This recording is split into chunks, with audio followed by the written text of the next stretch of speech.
ano, when I saw the video, I ignored it because I just looked at him, di ba? When I saw the video, I was like, Nick, and then I looked at him, like, what's this? And then I ignored it, and parang tumawa lang siya. Pinagtawanan lang namin.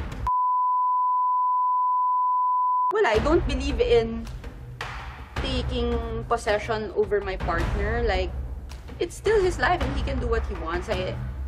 Alam ko yung mga bagay na alam ko yung itsura kung sinasaktan ako or may ginagawa para masaktan. Wish Vilmar, excuse me for using this term, would have the balls to be a man. Magpakalalaki ka. Ayusin mo ang problema mo sa asawa mo. Unahin mo yan. Tama ka dyan. Pero wag mong bastusin yung tao na tumumulong sa'yo sa lahat ng problema mo. Ikaw, okay ka na. Diba? Paano si Pern na umiiyak? Intent was to destroy Pern and hurt Pern. Tell you the truth, I really think Pern, she should sue. People can bash me, I don't care.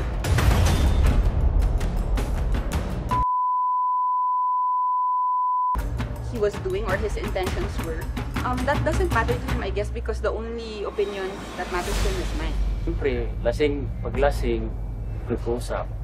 Yung wala, uwi. Lagi ako na yung pag-uusap. Kahit pa paano, kahit sobra kong lasing, alam kong may,